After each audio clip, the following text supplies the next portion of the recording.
So I have found that there's two components to everything you communicate, and one is the identity of who you are. Like, what is the DNA that you're trying to communicate? What is the heartbeat that you want people to perceive about your organization? And so you can be selling shoes, but let me tell you, you're going to sell shoes different than the next person. And Hello, so and welcome to another episode of Making Sense of Social Media podcast. My name is Lorri Klassen. I am your marketing mentor, and that's Micah. Today, we have an amazing guest. Her name is Barbara. She's coming to us from South Carolina, and she has some amazing tidbits for you, the small business owner, on how to approach social media to market your business. She talks about things that I've never really heard before in ways I've never really heard expressed before. So, this is an amazing episode. I really hope you'll stay tuned. So excited to have you here with us today. Why don't you go ahead and introduce yourself to those watching and listening today? thank you, Lori. My name is Barbara. I've owned an agency for almost 20 Okay. years now, so it's kind of like the easiest way to age me is to say that. And it's been quite a journey. So it's one of those scenarios where you're like, I've seen quite a few things around the internet. So branding is kind of like what we spend most of our time in, but that generally extends itself to communication, social media, websites, and strategy and so forth. So that's my happy place. That's what I do day in and day out. And, it's what makes me happy. Yeah. Is so awesome. Isn't it so refreshing to actually do something that you love? Yeah. I found my happy place too, and that mine is in teaching and coaching. So, yeah, it's wonderful. Well, so along those lines, what the purpose of this podcast is to help small business owners and those who feel like they're struggling with promoting themselves using social media. I'm here Yeah. to help make sense of social media with my guests.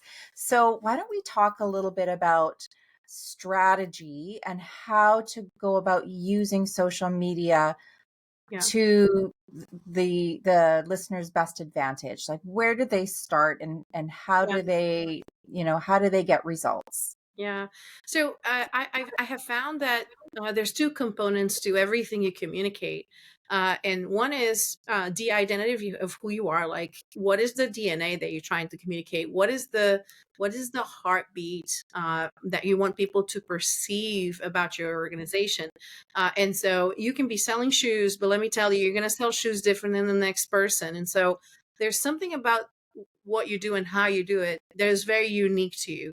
And maybe that comes because of the owners, maybe because of the personality that you bring to the table, maybe because of the type of shoes that you're selling. Like, and I'm using shoes as an example. Obviously, this applies to anything. But I believe there's a specific path for you that is very different than what we would normally call competition. What is it? Mhm. Like, if I can put my finger on what makes it different, what is the uniqueness that, I'm introducing to the marketplace? And so that's the DNA of, the brand, the personality of the brand. And then there's also the people on the other side. And so what I have found is we have a lot of organizations that are just inward focused, where it's just about promoting, promoting, promoting. This is what we do. This is what we do. And then you have the opposite. You have organizations that are maybe just creating content that we know people will kind of like, but it has no substance. And so, one thing is to follow the trends and do what others are doing. Another thing is to do it at the expense of your own brand personality. I don't think everybody should be dancing on Instagram, if you know what I mean. So, you know, Hold so that thought. That's a good one. Okay. so it's okay for us to learn and kind of, I think at times it's really neat to utilize something that is common and people recognize and kind of like join that wave. But let's do so from a place of what my brand is supposed to be representing. And so these two components, and like, you can go through a whole branding exercise and it can be super Mhm. expensive and very long. But let's just start very simple. Like, if you could put down, I like to call this a manifesto. Okay. So if you Mhm. could put down 5 items, they're action oriented about your organization. that you would want, like if you were to hire a team member, you want that team member to do those 5 things. If you were to get a client, you want your client to be like, yeah, I want to do that. And so, and I'll give you one example. So for us internally, one of our manifesto items is to do everything with wit and grit. So it's like we want to have fun doing the things that we do. So it's not just about putting the effort and getting things done, but it's doing it in a way that is enjoyable, that is joyful and enjoyable, you know what I mean? And so I want us to I just made up a word, joyful and I was joyful. just gonna Let's say go enjoyful. with I it. quite like You know, that. we'll just go with it. But picture this: like, if that is true, if I want a new team member to embody that, if I want a client to capture that when I engage with them, my social media needs to flow from that place. That means I need to infuse that humor into the things that we do. And so you can have it as core values, but I think what happens often, Lori, is like when people sit down to create their core values, it sounds like this: honesty, transparency, professionalism. I'm like, if you have to say it, Yeah, like we're assumed those things are happening. Like it's like you exactly. telling me that your kitchen is clean if you're a restaurant. Like I assume the kitchen is clean, so you don't have to tell me. Well, what is something that is so unique about how you do things, that you would want your team members to embody? Like if you were to hire somebody, what would you want them to be and do? And so that's why I Yeah. like these to be action oriented. So anyway, so picture these as like I like to have 5. I think 5 is like easy to remember, not too many, not too little. And so if I can start with the manifesto of my brand, and by the way, anybody can do this, just sit down, write down the things that make you you. And then on the other hand, let's figure out who's that person that is like, oh man, if I could clone this person, they buy our stuff, they're advocate for us, they're ambassador for us. And so I love Susie. I just need to find 2,000 Susies out there. And all Yeah. you need to do is figure out, okay, now I have my manifesto and I know I'm speaking to Susie. So when I'm creating a post, I'm not thinking of the Johns and the Leslies and the Marys. I'm just thinking of the Susies out there. So does that mean that you're going to do something that is, feminine because she's a woman? No, you're just going to think of her when you're posting. That's it. You're just going to have that thought of, I'm right now creating a post for one individual who's sitting across the table from me, and we start humanizing our audiences. And so what you're doing is you're humanizing your brands and you're humanizing your people. Guess what happens next? There's an emotional connection there, and people tend to Yes. stay when they find it. Yeah, you built that relationship. I love how you said that you work off of that, like the heartbeat of your brand. That just really resonated with me. And I think people still are so concerned with social media and pretending to be something and someone that they're not. And how you've just explained it is Yeah. so perfect. Like, I hope 12 billion people hear this because it needs to be heard. Honestly, that was so well said. So, once you've started creating this type of content that hopefully are reaching the Susies of your world, Yeah. do we go about realizing that? I mean, outside of the actual, yes, we've made a sale, but Right. prior to that sale being made, sometimes that takes a lot of time. So how do we Yeah. know when things are working and if we should continue on the path that we're on? Yeah, so we have the vanity metrics. Everybody can count the likes and the shares and the comments and how many people have now followed your page. But those are metrics that, in my opinion, we need to pay attention to, but not guide ourselves Mm. through them. Because what you're going to see is that even you, the way that you engage in social media, you're not liking and commenting and sharing everything you buy, everything you purchase. Totally. And so there's a good chance that it is the lurkers and the observers that are actually buying from you. And you have no way of figuring out if this person, you know, I mean, nowadays we have retargeting, which helps significantly because you can retarget somebody to then come back to your website. But let's be honest, like the exposure that we're having on social media is of value, but it's intangible. Like we cannot really measure visibility in a way that other things can be measured. Right. And so a couple of things that I think are important. I think right now the game that we're playing in marketing, it is a game of visibility. So what I'm Mhm. trying to do is basically say, okay, when you're trying to sell that shoe, where are you showing up? How are you showing up? And how frequently are you showing up? And so where make the channels. You don't have to be on Twitter if your people aren't there. If Susie's not on Twitter, you don't have to be there. So relieve yourself from that extra burden and having to be in 20, different channels. And so that means I need to know a little bit about Susie in order to then say, okay, these are the channels that would make the most sense, maybe one or two. I would rather you master those two before you move on to the third one than just exhaust yourself trying to create content just to fill in a blank. Mhm. And so figure out what would make sense for her. And then now I'm deciding, okay, these are the two channels I'm going to be really active in. Then you decide how you're going to show up. This is where the personality of your brand comes in. And I'm just going to give out permission to people to be who they are because the world keeps saying you need to behave this way, do it this way, plan it this way, present yourself this way. But I think the power is in actually doing the things that make you you. And so if you have a funny employee, a funny team member, a funny owner, or whatever. It doesn't have to be funny. It could be the opposite. It could be highly sophisticated. It could be extremely engaging. It could be very, an introvert. You can show up as an introvert and not have to apologize for that on social. And so Exactly. you don't have to show up, on be face for it and have videos recorded every week. Just do something else that matches the personality of your brand. If you want to portray yourself as a lawyer that wants to speak to, being that support person for a family, present yourself that way. Be Mhm. that person that is actually willing to be like more of a friend next door kind of person. But if you want to do something different, like, hey, I'm going to be the person that's going to fight for your rights, then present yourself that way. So there's a lot of room to really explore how you want to be portrayed. And the good news is that you get to decide. So if every lawyer has been, presenting themselves in a certain way, you don't have to be the person presenting themselves that way. You can be different.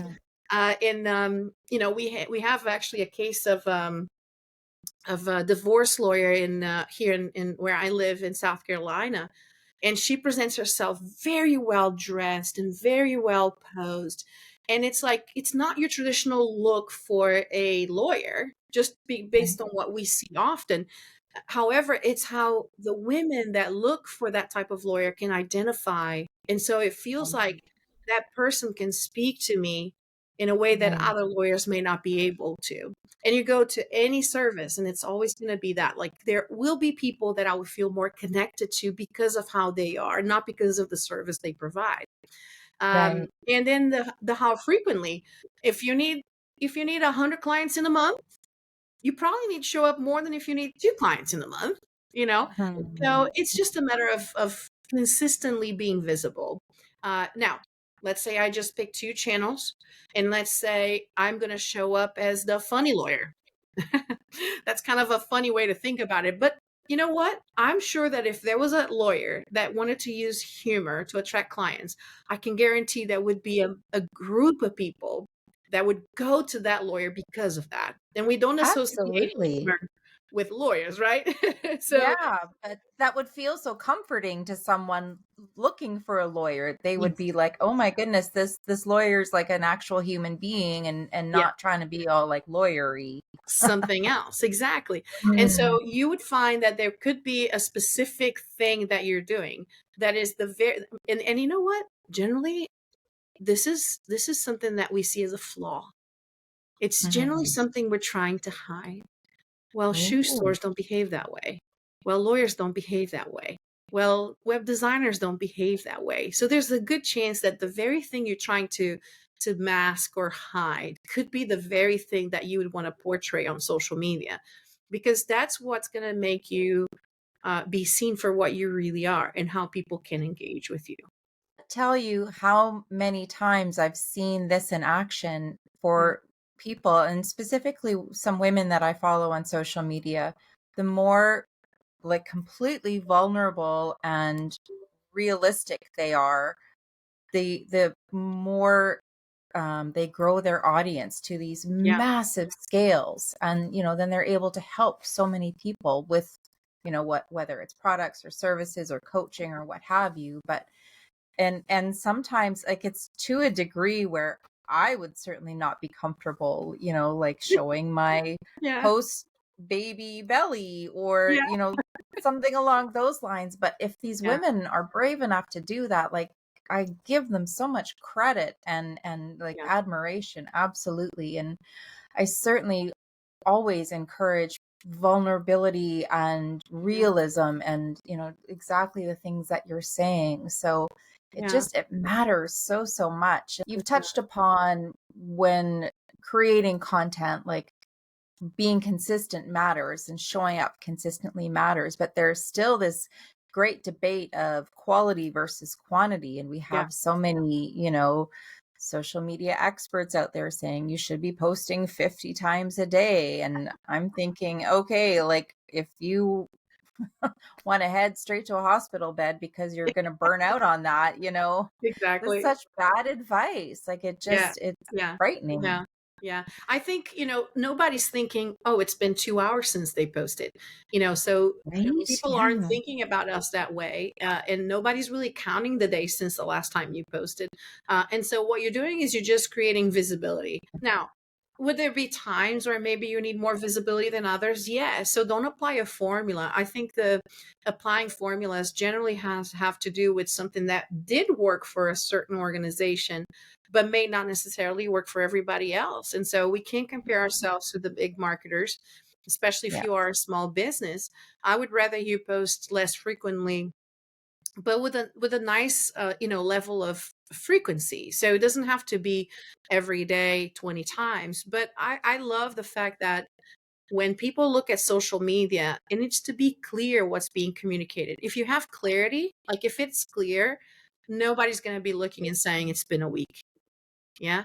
It's not they're not That much time is to go look, quotable right there. yeah, I love that.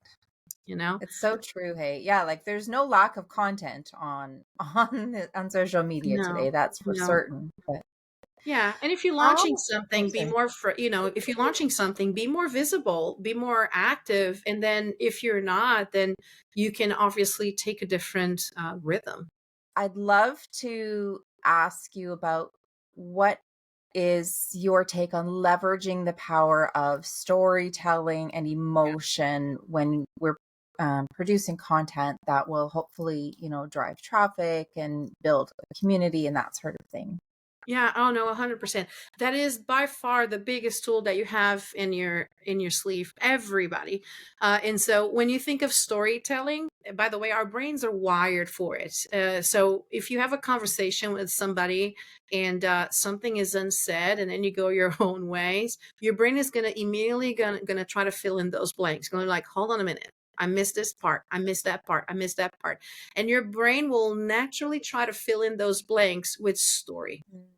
Who's the victim? Mhm. Who's the hero? Who's the teacher? Who's the leader? Who's the, what happened? What's the end of the story? How, and so you may not even realize, but it's happening unconsciously. And that's one of the reasons why we talk about the personality of the brand, is because when you think of story, there are players, there are characters in that story. And so when you have a conversation with somebody, your brain will naturally try to fill in the blanks and try to figure out, is this a friend? Is this a leader? Is this a teacher? Is this a hero? Is this somebody that is just going to challenge the status quo of where I live? Is this the person that is going to, and so you have uh, relationships with people based on the character that you each play in the story that your minds are creating. Psychology aside, just remember that this is what your brain is naturally doing. And so when you go into social media, if you're trying to present yourself as a leader, you lead. If you're trying to present yourself as a friend, you be that friend. If you're trying to present yourself as a guide, you guide them.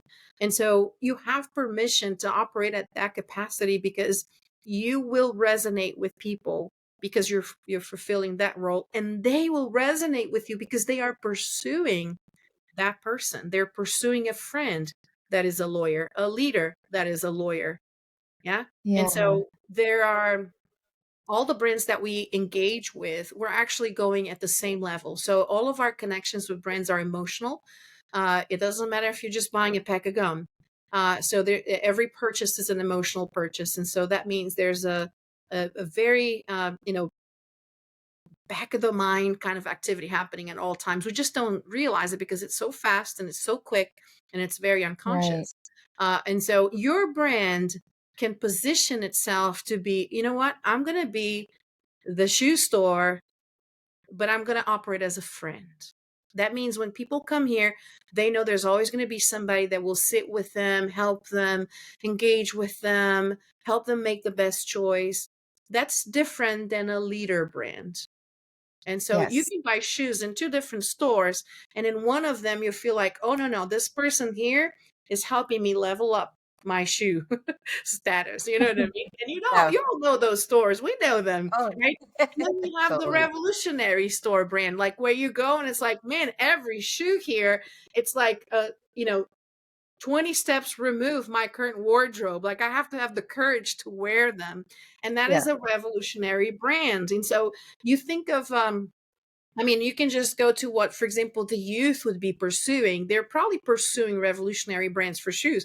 They're not going to their mom's shoe store, because they want shoes that are different, that break that status quo, that look different.